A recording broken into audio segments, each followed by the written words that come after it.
Ποζάρω για το thumbnail.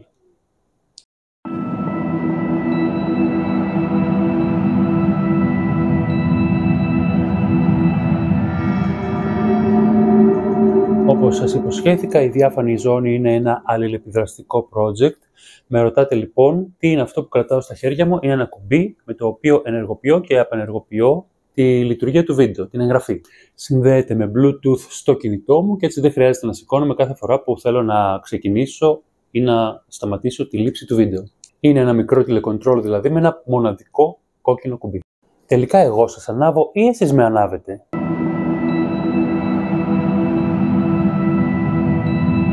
Από πού ξεκινάμε λοιπόν το δεύτερο βίντεο?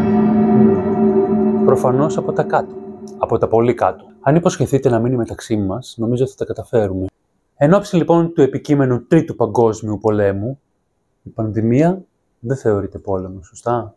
Να σας καθησυχάσω λίγο. Έχουμε τις κατακόμβες του Μπεντσουσάν Χάν για καταφύγιο. Και ναι, με αυτόν τον τρόπο σας εισήγαγα το θέμα της σημερινής ημέρας. Μπεντσουσάν Χάν. Τι να πρωτοπούμε για τον Μπεντσουσάν Χάν? Νομίζω ότι μαζί με το πεδίο δράσης Κόδρα, το Block 33, το Black Box και άλλους παρόμοιους πολυμορφικούς χώρους τέχνης, το Μπεντσουσάν Χάν χαρακτήρισε μια αρκετά μεγάλη εποχή, κατά την οποία υπήρξε μια διάθεση να ξεφύγουμε λίγο από τη συμβατική σχέση κοινού και θεάματος, να σπάσει δηλαδή αυτή η απόσταση ανάμεσα σε αυτά τα δύο. Βέβαια, το Μπεντσουσάν Χάν αποτελεί πια μια οδυνηρή απουσία, ένα δυσαναπλήρωτο κενό. Συγγνώμη, είμαι ακόμα φορτισμένος. Ας προσπαθήσουμε λοιπόν να εξηγήσουμε λίγο τι είναι το Μπεντσουσάν Χάν.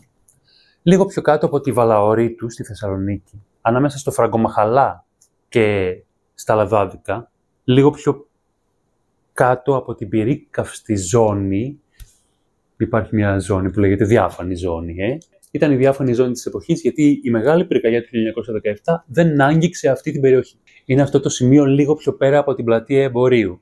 Αν προεκτείνουμε την Αγίου Μηνά, μπαίνουμε στην Εδέσης και από εκεί και πέρα στην Ολυμπίου Διαμαντή, μιλάμε για αυτή την περιοχή. Αυτό το σημείο της πόλης αποτέλεσε το επίκεντρο, το κέντρο του εμπορίου και της αγοράς για πάρα πολλές δεκαετίες, ειδικά μετά το γκρέμισμα του τείχου, ειδικά μετά τη μεγάλη πυρκαγιά, και υπήρχε μια πάρα πολύ έντονη εμπορική δραστηριότητα σε αυτά τα μέρη. Σιγά σιγά σε αυτή την περιοχή χτίζονται πολλά νέα κτίρια, άλλα σύμφωνα με το σχέδιο Εμπράρ για την ανοικοδόμηση της πόλης μετά τη μεγάλη πυρκαγιά, άλλα τελείως εκτός σχεδίου, χωρίς καμία αισθητική ή καμία σύνδεση με το περιβάλλον του ιστορικού κέντρου της Θεσσαλονίκης.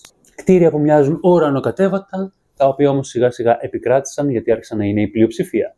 Κάποιοι επισκέπτες της πόλης, για να το δούμε και λίγο πιο αισιόδοξα, χαρακτηρίζουν αυτό το mix and match τουρλουμπούκι που χαρακτηρίζει τη Θεσσαλονίκη. Δηλαδή, πολυόροφα νεόδμητα κτίρια χωρίς καμία αισθητική, δίπλα σε διατηρητέα πανέμορφα κτίρια με αρχιτεκτονική προσωπικότητα και στίγμα, ως γοητευτικό τοπικό στυλ της Θεσσαλονίκης. Άκουσαν. Αυτά τα πιο καινούργια κτίρια κυρίως της περιοχής στέγασαν για πολλά χρόνια βιοτεχνίες. Τοπική παραγωγή, εξαγώγημη κιόλας, με είδη ρουχισμού, είδη αξεσουάρ, υφάσματα, κουμπιά, φερμουάρ, σιρίτια, κορδόνια, μπανέλες και όλα υψηλής ποιότητας. Κανονική τοπική παραγωγή και μάλιστα εξαγώγημη. Όμως, μετά τη δεκαετία του 80, αρχίζει να επιβάλλεται πολύ σκληρή φορολογία στις βιοτεχνίες. Με αποτέλεσμα να κλείσουν όλες ή κάποιες να μεταφερθούν σε γειτονικές βαλκανικές χώρες, που είχαν χαμηλότερη φορολογία. Οπότε, η περιοχή ερημώνει, τα κτίρια εγκαταλείπονται, η εμπορική δραστηριότητα σχεδόν εξαλείφεται από την περιοχή και αυτή η εγκατάλειψη διαρκεί περίπου 20 με 30 χρόνια. Έχουμε λοιπόν μια περιοχή που σιγά σιγά αρχίζει να παρακμάζει και να υποβαθμίζεται. Αν είδατε το προηγούμενο βίντεο, τείνουμε προς μια κατάσταση gentrification. Ποιον φωνάζουμε λοιπόν όταν μια περιοχή υποβαθμίζεται? Who you gonna call? Who you gonna call to the rescue? Να τονίσω ότι δεν θεωρώ υποκινούμενες τις επανακατοικήσεις υποβαθμισμένων περιοχών από φρικιά. Και όταν λέω φρικιά, πάντα φιλοδοξώ να με συμπεριλάβω σε αυτή την ταξινόμηση. Πολλά ηχηρά μουσικά κυρίως σχήματα που επιθυμούν να κάνουν ατέλειωτες ώρες ηχογραφήσεων και προβών Σε μέρη που δεν θα τους στείλουν την αστυνομία για διατάραξη κοινής ησυχίας, ανακαλύπτουν την εγκαταλειμμένη περιοχή και είτε με πολύ χαμηλό ενίκιο είτε με legit κατάληψη, ξεκινούν να επαναξιοποιούν τις εγκαταλειμμένες εγκαταστάσεις των παλιών βιοτεχνιών. Οι φίλοι μας οι μεταλλάδες, όπως λέγαμε κάποτε. Δεν πρόκειται όμως μόνο για metal μουσικά σχήματα, μιλάμε για μια πιο ευρία γκάμα μουσικής δημιουργίας. Θα έλεγε κανείς, πιο εναλλακτικής, πιο underground, πιο urban, πιο alternative, πιο πειραματικής, αν και όπως σας έχω πει δεν μου αρέσουν πολύ αυτές τις ταμπέλες, είναι λίγο περιοριστικές και δεν εκφράζουν ακριβώς το είδος της μουσικής που περιμένουμε να ακούσουμε. Όπως καταλαβαίνετε, αυτή η κίνηση αρχίζει να παρασύρει και τις παρέες των μουσικών και των καλλιτεχνών που αρχίζουν να επαναξιοποιούν αυτή την περιοχή και αρχίζει να παρατηρείται μια πιο έντονη καλλιτεχνική κίνηση και δραστηριότητα στην περιοχή και κυκλοφορεί από στόμα σε στόμα το σύνθημα «Παιδιά, εδώ είναι το νέο στέκι. Πλακώστε για να ράξουμε. Και να φτιάξουμε». Όλο αυτό που περιγράφω μου θυμίζει λίγο και το ξεκίνημα του YouTube, έτσι, που μπορούμε να πούμε ότι χτίστηκε από gamers με τους μπάφους τους και τα έτσι τους και με τα χρόνια κατάφερε να γίνει αυτή η πολύ μεγάλη πλατφόρμα. Μπορούμε να πούμε ότι το YouTube είναι μια ιντερνετική γειτονιά που υπέστη αυτή gentrification. Κλείνει η παρένθεση για το YouTube, θα επανέλθουμε σε αυτό το θέμα ξανά σύντομα. Πάνω κάτω λοιπόν εκείνη την εποχή, 2008-2009, αρχίζουν διάφοροι άνθρωποι να ανακαλύπτουν και ένα ακόμα εγκαταλειμμένο κτίριο στην περιοχή, το οποίο όμως δεν είναι νεόδμητο, είναι διατηρηταίο. Και το οποίο κτίριο διαθέτει κάποια χαρακτηριστικά, ας πούμε, υπερβατικά. Λίγο υπερβάλλω. Όμως, το Μπενσουσάν Χάν δεν αφήνει ασυγκίνητο κανέναν. Φανταστείτε, μιλάμε ακόμα για μια Εδέσης, στην Εδέσης βρίσκεται το Μπενσουσάν Χάν, μιλάμε ακόμα για μια Εδέσης που είναι υποβαθμισμένη μαζί με την όλη περιοχή και το βράδυ δεν περνάς από την Εδέσης, δεν έχει ούτε καν φως. Κάποιοι τολμηροί όμως σιγά σιγά σπρώχνουν αυτή τη σιδερένια πύλη του κτηρίου που ασφαλίζεται με μια αλυσίδα, η οποία αλυσίδα έχει και μια λάσκα και λίγο τη σπρώχνεις, λίγο ανοίγει, περνάς από κάτω και τσουπ, καρφαλώνεις τη μαρμάρινη σκάλα και βρίσκεσαι στον επάνω όροφο του Μπενσουσάν Χάν, όπου και ανατινάζεται ο εγκέφαλός σου. Διότι το Μπενσουσάν Χάν είναι drugs χωρίς drugs, αγάπη μου. Παράλληλα, εκείνη την εποχή, μια ωραία μεσημβρία από δάφτες τυχαίνει να διασχίζει την Εδέσης και η περιβόητη Μαρία από το Μη Μελισμόνι. Το Μη Μελισμόνι είναι μια εταιρεία διακόσμησης και ανθοδυτικής. Η Μαρία έχει μια αισθητική που σπάει κόκαλα. Περνάει λοιπόν η Μαρία από τον Μπενσουσάν Χάν μπροστά, το αντικρίζει και το ερωτεύεται. Ανακαλύπτει λοιπόν τον Μπενσουσάν Χάν και αποφασίζει να το βγάλει από τον 30ετή του λίθαργο, νοικιάζοντάς του. Κάτι σαν το μύθο της ωραίας κοιμωμένης, αλλά σε κτίριο. Ουσιαστικά ανασταίνει το κτίριο. Η ίδια λέει ότι έβγαλε 3 φορτηγά με μπάζα από μέσα. Το σουλουπώνει, το φρεσκάρει και το αποκαλύπτει. Το αναδεικνύει με σοφές παρεμβάσεις που όχι μόνο δεν κουκουλώνουν τα ιδιαίτερα χαρακτηριστικά του κτηρίου, αλλά υπογραμμίζουν τη μακρά ιστορική πορεία του κτηρίου και τα θαυμαστά αρχιτεκτονικά του χαρακτηριστικά. Την υπέροχη πατίνα του. Οπότε σε μια Εδέσης και μια περιοχή δίπλα στην πλατεία εμπορίου που ακόμα είναι υποβαθμισμένη, το Μπενσουσάν Χάν ξεχωρίζει και για έναν ακόμα λόγο. Είναι ένα κτίριο που αρχίζει και ανθίζει ανάμεσα στα ξεραμένα. Στο μεταξύ όμως το κτίριο αρχίζει να τραβά την προσοχή και άλλων ανθρώπων. Το 2010 οργανώνεται η πρώτη ανοιχτή στο κοινό εκδήλωση στο Μπενσουσάν Χάν. Αν έχετε υπόψη και άλλες εκδηλώσεις πριν το 2010 στο Μπενσουσάν Χάν, παρακαλώ γράψτε στα σχόλια ή ελάτε σε επαφή μαζί μου. Ο Ιωάννης Αναστάσιος Πρόιος και ο Νικόλαος Γκιζώτης, γνωστός ως G, ενώνουν τις δυνάμεις και τα έργα τους και παρουσιάζουν μια πρωτοποριακή διατομική εικαστική έκθεση με τίτλο «Οι δύο ρυθμοί», παίζοντας με τις λέξεις «ιδιόρυθμοι» και τη φράση «οι δύο ρυθμοί». Τον χαρακτηρισμό πρωτοποριακή μπορώ να τον χρησιμοποιήσω προφανώς για όλες τις πολιτιστικές δράσεις που φιλοξενήθηκαν στον Μπενσουσάν Χάν. Φυσικά είναι αδύνατο να παριθμίσω σε ένα βίντεο όλα τα events. Θα αναφερθώ μόνο σε πολύ κομβικές στιγμές της πορείας του για να πάρετε κι εσείς μια ιδέα. Εκτιμώ ότι το Μπενσουσάν Χάν βρέθηκε την κατάλληλη στιγμή, στο κατάλληλο μέρος και διαχειρίστηκε από τους κατάλληλους ανθρώπους. Θεωρώ λοιπόν ότι μια εξαιρετική τοπική και χρονική συγκυρία συνέβαλαν στην ανάδειξη του κτηρίου. Κατά κάποιο τρόπο μια συναστρία θα λέγαμε, μια ευθυγράμμιση πλανητών. Ακολουθούν και άλλες εκδηλώσεις με σπανιότητα, όχι συχνότητα, 1 ή 2 φορές το χρόνο. Το 2012 το Μπενσουσάν Χάν φιλοξενεί το πρώτο Θεσσαλονίκη Pride, με προβολές ταινιών, εικαστική έκθεση και ημερίδες συζητήσεων. Στις εκδηλώσεις του πρώτου Pride Θεσσαλονίκη συμμετείχε και η Μαρίνα Σάτι ως τραγουδίστρια. Δεν μπορώ να μην το πω. Όλο το Μπενσουσάν Χάν λούζεται στα χρώματα του ουράνιου τόξου. Όπως ξέρετε, με ζήλο και τόλμη στήριξε το πρώτο Θεσσαλονίκη Pride ο τότε δήμαρχος της πόλης, Γιάννης Μπουτάρης, η θητεία του οποίου, όπως καταλαβαίνετε, μοιάζει να συνετέλεσε σε ένα γενικότερο κλίμα απελευθέρωσης για την πόλη. Φανταστείτε ότι για πρώτη φορά μετά από χρόνια νιώσαμε το ρόλο του Μητροπολίτη να συρρυκνώνεται σε γραφικά, συγκαταβατικά επίπεδα. Σαν να του κάνουμε, ας πούμε, χάρη που συνεχίζουμε να τον ανεχόμαστε. Γενικά, η συντηρητική πλευρά της Θεσσαλονίκης πολλές φορές αποτελεί βάρος για την ιστορία της πόλης. Μιας πόλης που φιλοξένησε ανά τους αιώνες τόσα διαφορετικά φύλλα, φυλές, έθνη, γέννη, ανθρώπους, ομάδες. Αυτή την πολυπικιλότητα της Θεσσαλονίκης αντανακλά και το Μπενσουσάν Χάν. Την ίδια χρονιά με το Pride παρουσιάζεται στο Μπενσουσάν Χάν και η παράσταση Φόβος από το Θέατρο του Άλοτε σε σκηνοθεσία της Βαρβάρας Δουμανίδου. Μια παράσταση εμπειρία, βιωματικού τύπου, όπου η απόσταση κοινού και θεάματος καταργείται. Ο κόσμος καλείται να περιηγηθεί στο χώρο και να μετακινηθεί από δωμάτιο σε δωμάτιο, όπου επισκέπτεται ένα λάξ διάφορες ηρωίδες του Edgar Allan Poe, οι οποίες φυσικά είναι φαντάσματα. Αυτή είναι και η δική μου πρώτη γνωριμία με το κτίριο, μιας και συμμετείχα στο Φόβο και έτσι γνωρίστηκα με τον Μπενσουσάν Χάν και μέσα από αυτή την εμπειρία βαφτίστηκα σε μια παράλληλη χωροχρονική διάσταση. Ο Φόβος λοιπόν σηματοδοτεί με κάποιον τρόπο την έναρξη μιας τάσης και μιας ανάγκης στην πόλη για θεατρικά και καλλιτεχνικά δρόμενα πιο εναλλακτικά, πιο αντισυμβατικά και πιο δυναμικά. Η Θεσσαλονίκη λοιπόν από το 2010 και μετά αρχίζει να εκδηλώνει μια καλλιτεχνική κίνηση με ανατρεπτική διάθεση.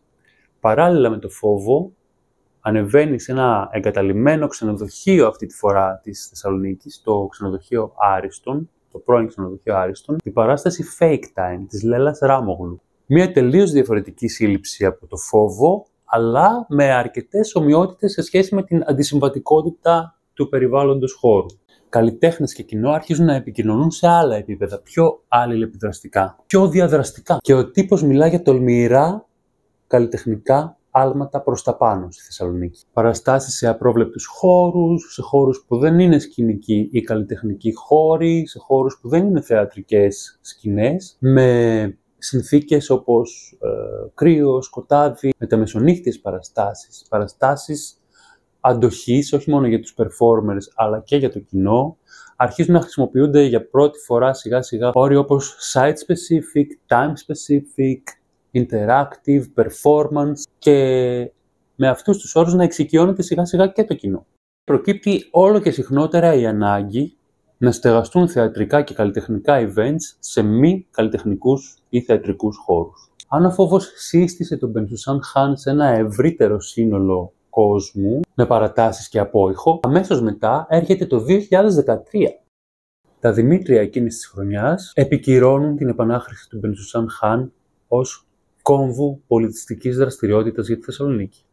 48 Δημήτρια, μια πολύ δημιουργική ομάδα στα Δημήτρια εκείνη τη χρονιά, που έκαναν όλη την πόλη να αισθάνεται ως μέρος μιας ευρύτερης καλλιτεχνικής παρέας. Και στο επίκεντρο των εκδηλώσεων των Δημητρίων εκείνης της χρονιάς βρίσκεται το Μπενσουσάν Χάν, με μια εντυπωσιακή international έκθεση φωτογραφίας του Ντάνιελ Μορτζίνσκι, εργαστήρια, σεμινάρια για καλλιτέχνες όλων των ειδικοτήτων και καθημερινές εκδηλώσεις με performance. Και με τον Μπενσουσάν Χάν να χαρακτηρίζεται ως Δημητρόσπιτο. Αναρωτιέμαι αν πρέπει να εισάγω ήδη στην κουβέντα μας τον όρο avant-garde.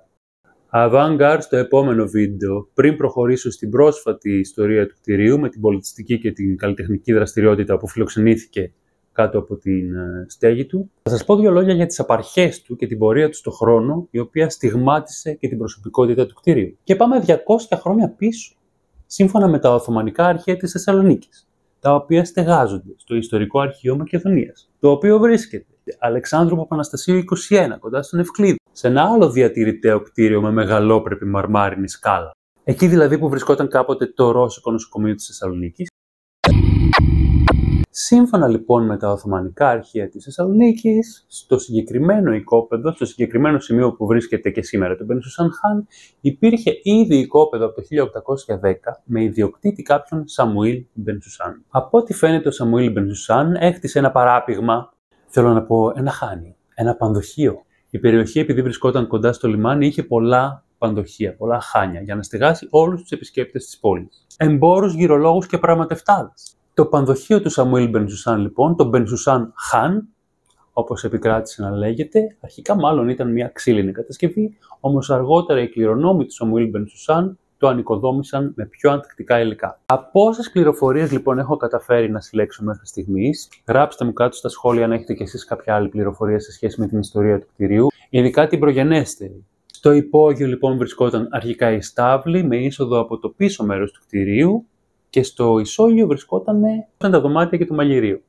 Μάλλον, αλλά μετά την ανακατασκευή του, το υπόγειο έγινε κελάρι, το ισόγειο μετατράπηκε σε στάβλους, ενώ προσθέθηκε ένας ακόμα όροφος, στον οποίο στεγάστηκαν τα υπνοδωμάτια του πανδοχείου, που επικοινωνούσαν όλα μεταξύ τους, αλλά ασφάλιζαν με εσωτερικές σιδερένιες πόρτες. Κάποια στιγμή γύρω στο 1930, οι απόγονοι του Σαμουήλ Μπενσουσάν πουλάν το κτίριο σε νέο ιδιοκτήτη από τη Θεσσαλονίκη και το κτίριο, ακολουθώντας τον εμπορικό χαρακτήρα πλέον της περιοχής, αλλάζει χρήση, τα ισόγεια γίνονται μαγαζιά, καταστήματα, ενώ ο όροφος με τα υπνοδωμάτια έγινε γραφεία και αποθηκευτική χώρη. Μάλιστα μετά την κατοχή, πιθανότατα από τις χρονολογήσεις που έχουν κάνει διάφοροι αρχιτέκτονες και μηχανικοί στο κτίριο, προσθέθηκε και ένας πολύ ανθεκτικός σιδερένιος σκελετός στο κτίριο, κάτι πολύ χοντρά και ανθεκτικά σιδερένια δοκάρια, τα λεγόμενα μπουντρέλια, τα οποία είναι φανερά σε όλους τους εσωτερικούς χώρους του κτιρίου.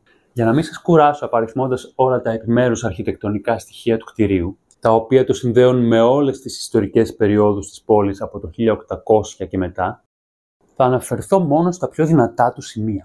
Το υπόγειο θυμίζει όντως κατακόμβη και παραπέμπει σε μια πιο μεσαιωνική Θεσσαλονίκη. Τούβλα και πέτρες που μοιάζουν να είναι κομμάτια του παλιού τείχους. Το ισόγειο θυμίζει μια λίγο πιο σύγχρονη εποχή, τότε που η εμπορική δραστηριότητα άκμαζε στην περιοχή, και στο ισόγειο προσθέθηκε και ένα πατάρι, μια σοφίτα, η οποία σου δίνει την αίσθηση ότι βρίσκεσαι στο σπίτι της γιαγιάς στο χωριό. Η νέα πρόσωψη είναι πια υποβλητική και επειδή δεν έχει υποστεί αναπαλαίωση, φέρει ζωντανά τα σημάδια του χρόνου και της ιστορίας. Με αρχιτεκτονικά στοιχεία από πολλές εποχές και ρυθμούς, αυτό που λέμε εκλεκτικισμό. Και τέλος, διασχίζοντας τη σιδερένια πύλη του Μπενσουσάν Χάν, ακριβώς δίπλα στα ισόγεια καταστήματα, η επιβλητική μαρμάρινη σκάλα οδηγεί στον πρώτο όροφο του κτηρίου, όπου 7 μεγάλα ψηλοτάβανα δωμάτια συνδέονται όλα μεταξύ τους και καταλήγουν σε ένα κεντρικό οκτάγωνο έθριο, το οποίο στέφεται με μια γυάλινη πυραμίδα που κοιτάζει προς τον ουρανό ή που αντικρίζει την Άβυσσο σύμφωνα με κάποιους λογοτέχνες που αγάπησαν το κτίριο. Όλα αυτά γεμάτα μυρωδιές, αρώματα, εικόνες και ενέργεια που μαγεύουν κάθε επισκέπτη. Το 1985, με παρέμβαση της Μελίνας Μερκούρη τότε, το κτίριο χαρακτηρίζεται και αυτό διατηρηταίο όπως τα κτίρια της περιοχής, τα Αλαδάδικα, τα Άνω Λαδάδικα, και μάλιστα είναι χαρακτηρισμένο ως έργο τέχνης από το Υπουργείο Πολιτισμού και την Εφορία Νεωτέρων Μνημείων. Μεγάλη τύχη να χαρακτηριστεί διατηρηταίο, αφού λίγο μετά το κτίριο εγκαταλείπεται. Όπως λένε, πρέπει να ξέρεις ότι στο πικ πρέπει να αποσύρεσαι. Και όπως είπαμε, το κτίριο παραμένει κλειστό και ανεκμετάλλευτο για περίπου 30 χρόνια. Μέχρι που περνά το κατόφλι του η Μαρία. Ποια Μαρία? Η Μαρία που προαναφέραμε. Ξαναβάλ' το. Ξαναδες το, ξαναπέχ' το. Η οποία αποφάσισε να το αξιοποιήσει. Ή μήπως το κτίριο αποφάσισε? Όταν πρωτομπήκα στο κτίριο το 2012 για την παράσταση Φόβος, ένιωσα ότι δεν πρόκειται απλά για ξύλα, πέτρες και σίδερα, αλλά για έναν ζωντανό οργανισμό που αναπνέει με το δικό του ρυθμό και έχει την επιθυμία να επανακατοικηθεί. Η φιλόξενη του ενέργεια, που για μένα δικαιολογείται λόγω της μεγάλης του πορείας του χρόνου ως πανδοχείο, ως χώρος φιλοξενίας ανθρώπων, παντρεύεται με ένα απόκοσμο υπερβατικό φορτίο και νιώθεις μέσα στο κτίριο ένα κράμα δέους και επιθυμίας να το εξερευνήσεις. Κάθε γωνιά του μοιάζει με πλάνο βγαλμένο από ταινία. Πολύ ατμοσφαιρική ταινία. Και παρόλο που αυτό το καθιστά φωτογενές κτίριο, δύσκολα μπορεί να συγκριθεί αυτό που βλέπεις στην οθόνη ή στη φωτογραφία με το βίωμα της επίσκεψης και της περιήγησης στο εσωτερικό του κτηρίου. Όταν ολοκληρώσαμε με τις παραστάσεις του φόβου, μετά από πολλές παρατάσεις, λίγο καιρό μετά λοιπόν, η Βαρβάρα, η Ιδουμανίδου, μου λέει μια μέρα: αν έμαθες, η Μαρία ψάχνει κάποιο άτομο για να κρατάει ανοιχτό και σε λειτουργία του Μπενσούσαν Χαν κατά τη διάρκεια των Δημητρίων φέτος. Μόλις είχα αποφοιτήσει από τη δραματική σχολή τότε, από τις ανθρωπιστικές σπουδές, η ανθρωπιστικότερη, αφού γίνεσαι ο άλλος. Και φυσικά η ευκαιρία να βρεθώ στο επίκεντρο μιας τόσο σημαντικής πολιτιστικής διοργάνωσης με έκανε να οραματίζομαι πολλά. Άφησα λοιπόν και εγώ το όνομά μου σε μια μεγάλη λίστα με υποψήφιους θεματοφύλακες του Μπενσούσαν Χαν για την περίοδο των Δημητρίων. Επειδή όμως είχα και εγώ ερωτευτεί το κτίριο και ψοφούσα να το ξανακατοικήσω, ειδικά σε ένα τέτοιο καλλιτεχνικό πλαίσιο, περνούσα ανατακτά χρονικά διαστήματα από το μη μελισμόνι και έλεγα ένα διακριτικό για να με θυμούνται.